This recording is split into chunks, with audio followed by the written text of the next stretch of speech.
Paz e graça, tudo bem? Que bom você estar aqui conosco em mais um podcast da Igreja Batista. E nós estamos hoje com a presença ilustre do nosso pastor, querido pastor Rogério Silva.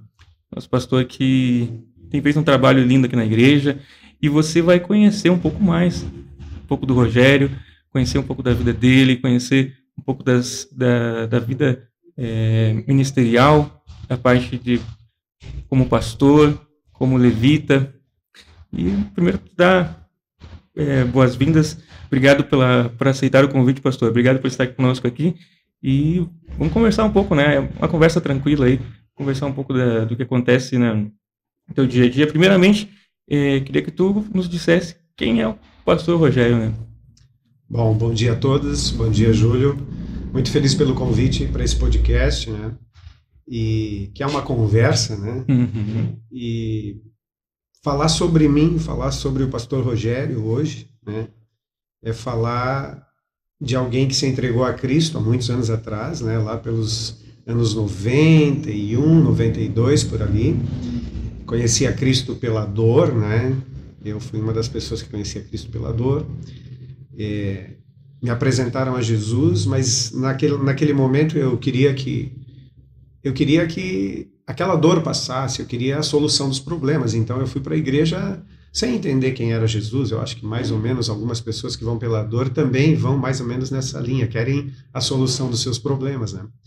Então aí eu fui pela dor para solucionar problemas. Só que nesse interim o Senhor Jesus cativou meu coração, né? Eu já sabia tocar violão, eu aprendi violão com 14 anos de idade, né? E tinha essa paixão pela música, e nem sabia eu que Deus já estava fazendo algo no meu coração para o adorá-lo, né? Então, hoje, depois de muito tempo, dá para entender todo o sofrimento e toda a dor naquilo que Deus queria trabalhar na minha vida. Então, assim, eu fui para Cristo, fui para o Evangelho, ali comecei a conhecer a Cristo. Depois sofri uma decepção muito grande com homens, né? E às vezes a gente tem decepções com homens. A gente também não entende no momento aquilo que a gente passa. E fiquei desviado por 4 anos. Nesses 4 anos, eu fui para o mundo e fui tocar no mundo, fui tocar em bandas do mundo, né? Tive um tempo fora. E ali fiquei 4 anos fora tocando em bandas do mundo. E nunca Deus deixou de falar comigo. Deus falava comigo dentro desses ambientes. Dá para acreditar nisso? Eu acredito, porque Deus falava comigo. E Deus falava comigo de uma maneira tão forte, ao ponto do final desses 4 anos eu já não aguentar mais à noite. Eu sabia que não era mais o meu lugar. E aí, vamos aqui fazendo um resumo, né, Júlio? Um resumo, né? Esse testemunho teria horas, né? Mas vamos fazer um resumo. Em um desses momentos, no final desses 4 anos de estar no mundo, eu conheci a pastora Cláudia num baile em que eu estava tocando. Olha só, né, o que Deus fez. Nesse baile, quando eu vi ela, foi algo diferente. Eu senti que foi algo diferente. Então, deu para perceber que foi algo diferente, que quando eu fui conversar com ela nesse baile, a gente falou de Jesus no baile. Eu falei que eu era desviado. E ela falou que estava começando a vir nas reuniões aqui da Igreja Batista Nacional, nas tardes da bênção, com o pastor Jaci, o nosso pastor presidente, né? Uhum. E com a sua mãe, a dona Carmen Vijande, né? Então elas vinham para a tarde da bênção, recém estavam começando um projeto com Cristo. E ali a gente decidiu firmar um compromisso, saímos do mundo juntos, né? Só que Deus também trabalhava comigo em relação a uma congregação que existia perto da minha casa, do Avivamento Bíblico. Uhum. Eu vi toda a construção daquela congregação, na vida do irmão Neuci, grandes pessoas que passaram pela minha vida.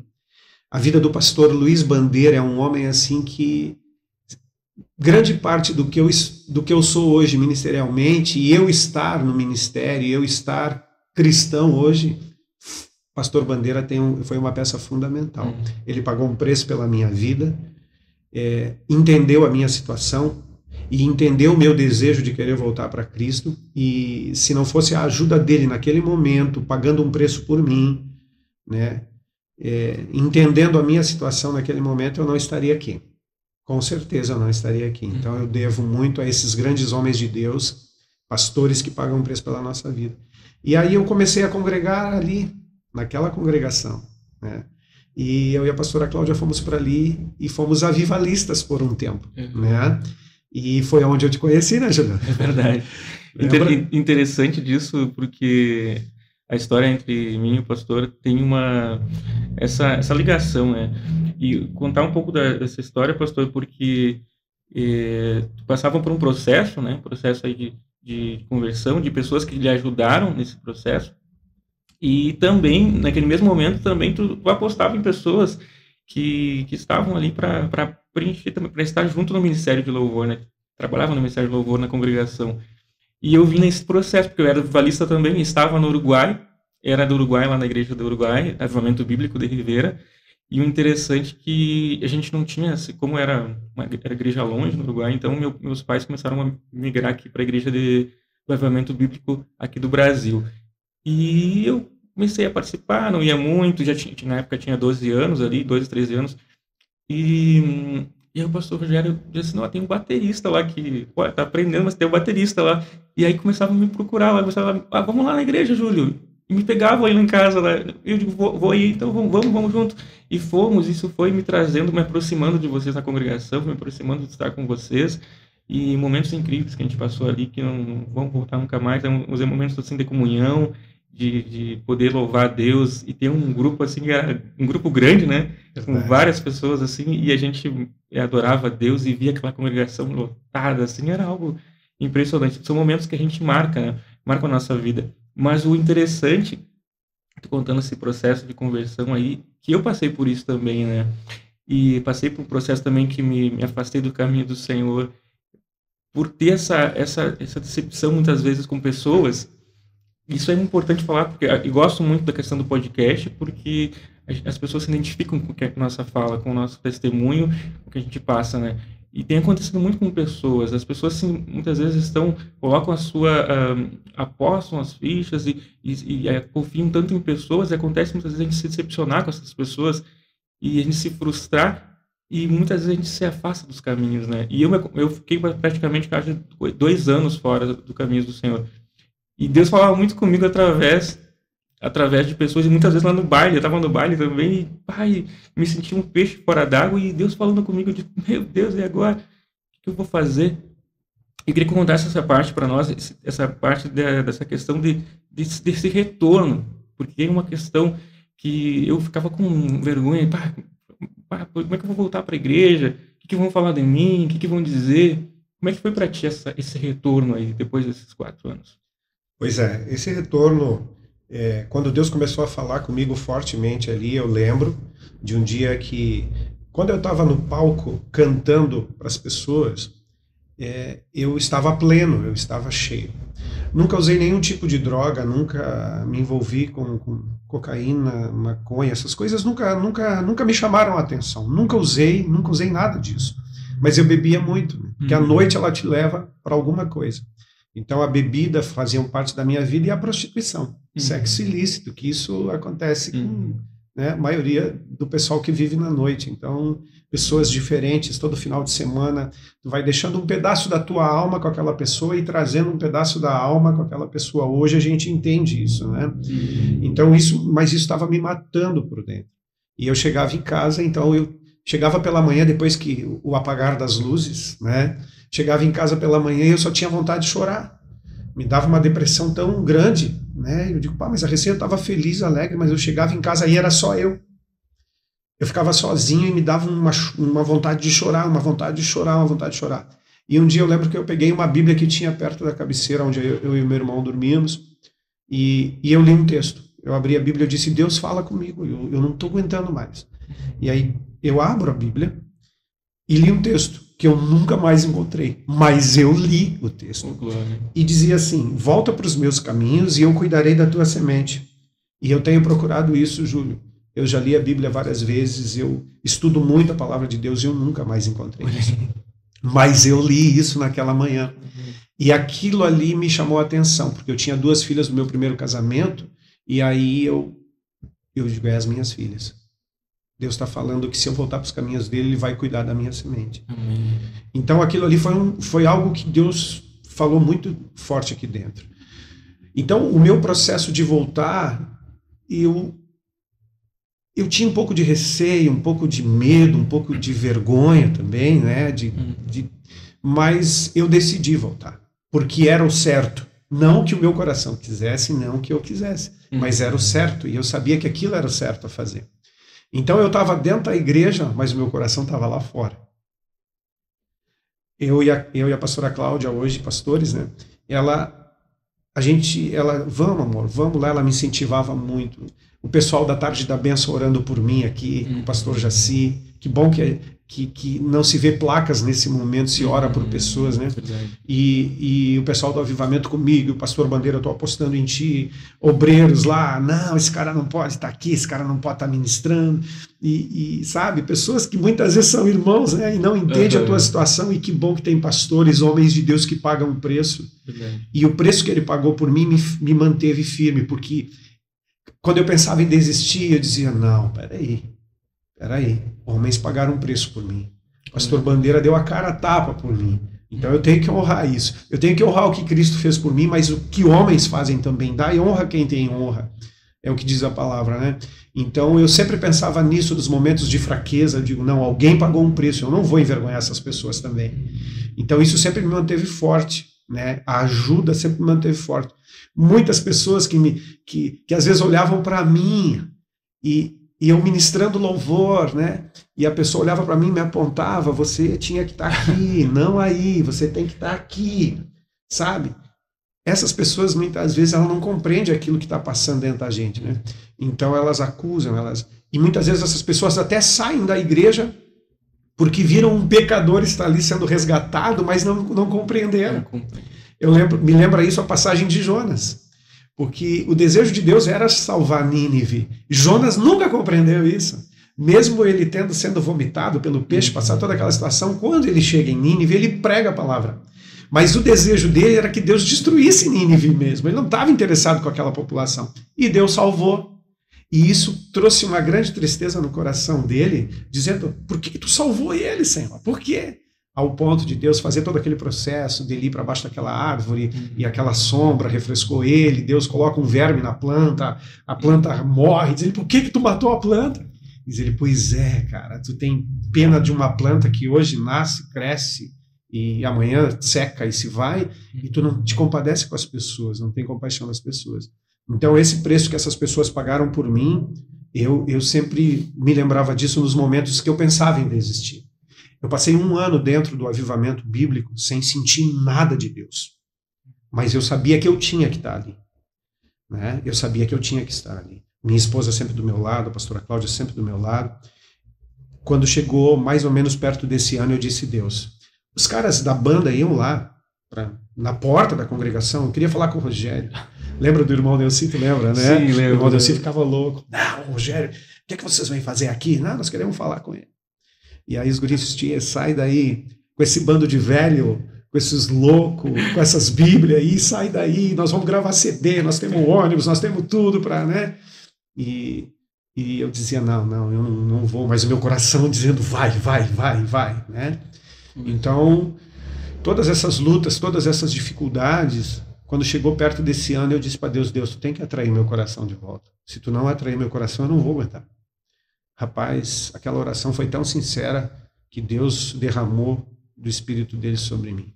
E dali para frente eu voei. Até o ponto de depois da gente ir embora, né, de Livramento, ali a gente teve, né, aquela separação, eu fui embora para Porto Alegre, eu e a minha esposa fomos embora para Porto Alegre, né, separação eu digo de sair da nossa terra, da nossa cidade e ir para outra cidade. E dali Deus foi nos capacitando, nos preparando. Passamos mais de 20 anos fora daqui, moramos 17 anos na Serra Gaúcha.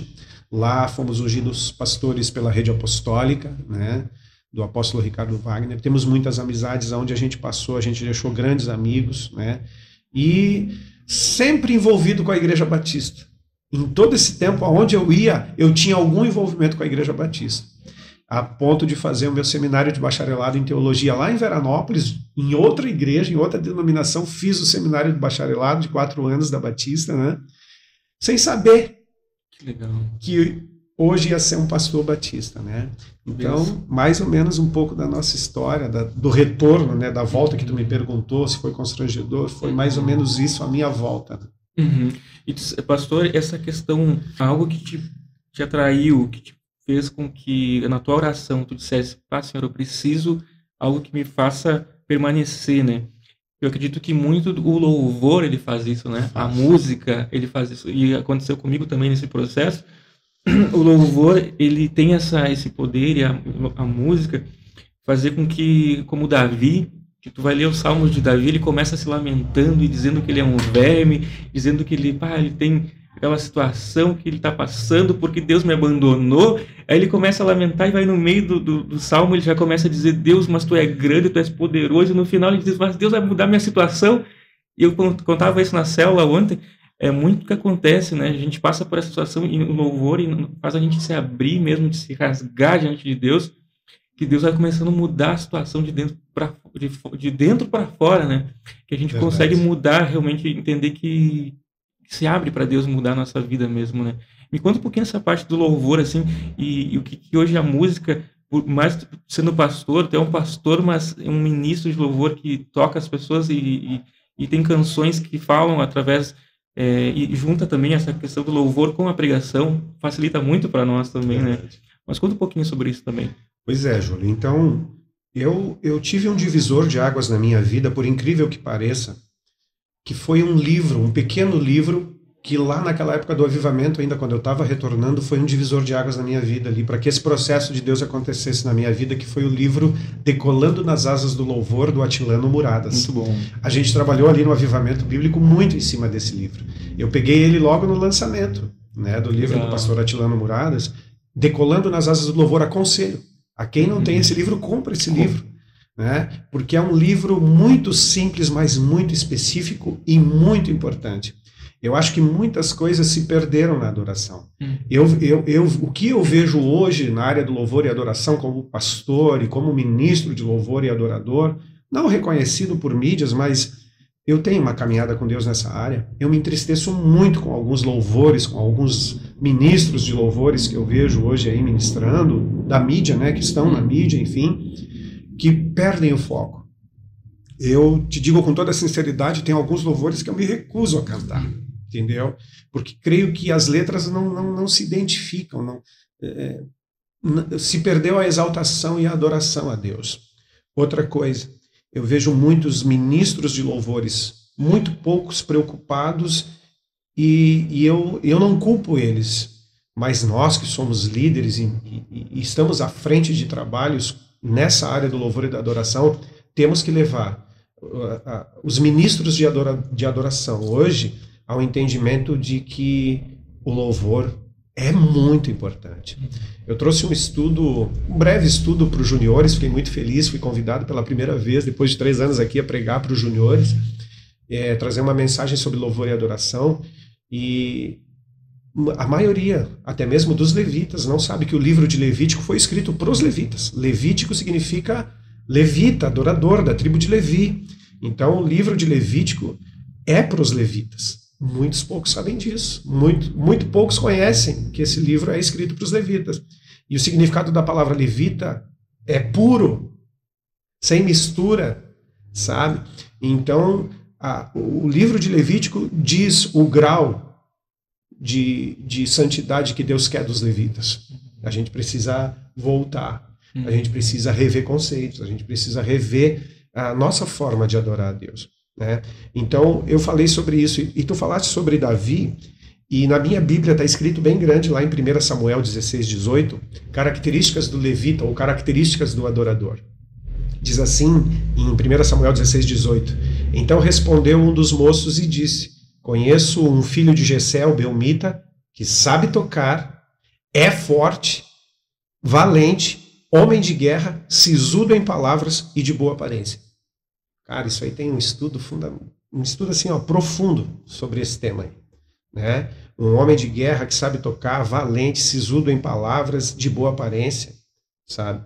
Então, a gente precisa resgatar esses valores aí. Quando falaram, esse texto aqui fala de quando Saul era cometido por aquele espírito que tomava ele, né?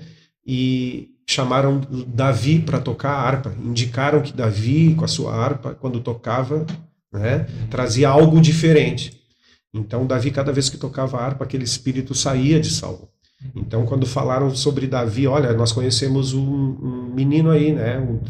O filho do Jessé lá, o Belmita, que sabe tocar, olha só o que diz, né? O Belmita que sabe tocar, é forte, é valente, homem de guerra, sisudo em palavras e de boa aparência. Então, hoje eu creio, Júlio, que a gente precisa rever muitas coisas. A gente precisa entregar mais para Deus como adorador, como levita, a gente não entrega nada. Para te ter uma ideia, quando a gente tinha a banda do mundo, a gente ensaiava 3 vezes por semana, das 7 à meia-noite. Quando nós tínhamos a banda do mundo, nós ensaiávamos 3 vezes por semana, das 7 à meia-noite. Era uma entrega, realmente. Era uma entrega. E tudo isso a gente fazia pela vaidade, por fazer bem feito, né? Porque a banda era boa, os músicos eram bons, mas a gente fazia bem feito, mas a gente era movido pela vaidade. E o que nos move hoje? Aonde estão as nossas bases fixadas para nos mover a fazer um louvor de excelência para Deus? É isso que a gente precisa pensar nesses dias. Tem um livro, não sei se é o mesmo livro que eu li, eu acho que é outro livro também que fala sobre a questão da repetição das músicas, da mesma coisa, fica repetindo aquilo, isso por vários minutos, acaba gerando... Hoje temos a questão chamada worship, que nós falamos, né? Que não conheço como adoração mesmo, mas só que a verdade é um estilo que virou, um estilo musical que as pessoas fazem, só que se perdeu a essência disso, porque tem muita gente chegando agora. A gente da geração Z está chegando aí, não tem esse entendimento que, como se falava, adoração mesmo da mesma forma, essa entrega, essa busca, esse tempo de renúncia, e é muito importante a gente falar sobre isso. Por isso que acho que é algo que a gente precisa começar a trazer lá de nós, né, que nós passamos por isso, passamos por esse processo, trazer essas canções também. Hoje o pastor Jaci falava essa semana sobre isso, né?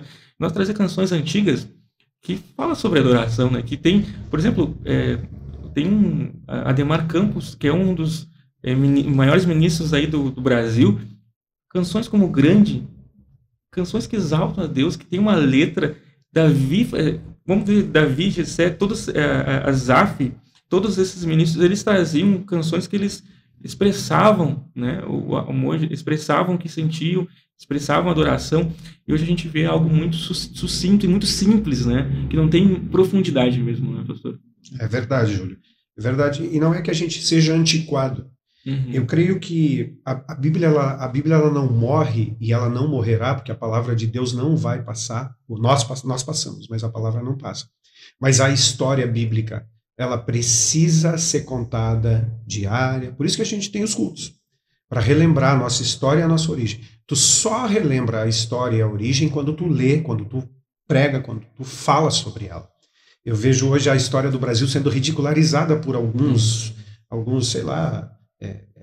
algumas pessoas que estão na mídia querendo ridicularizar a história do Brasil, a descoberta do Brasil, e como tu traz à luz a essência e a verdadeira história, falando sobre ela, e isso as escolas têm que fazer. Como a gente tem que trazer a adoração perfeita de novo. Não tenho nada contra o worship, não, pelo contrário, é um tempo novo, é um tempo de adoradores novos, mas, peraí, a palavra continua sendo a mesma. O que a gente tem que fazer? Nós, como sacerdotes, como líderes, nós temos que orientar, nós temos que falar sobre a história. Eu comecei com o livro do Atilano Muradas, mas depois eu fui me aprofundando mais, e aí fui para Marcos Witt. O que fazer com esses músicos do Marcos Witt é uma tremenda enciclopédia para quem quer entender o que é louvor e adoração.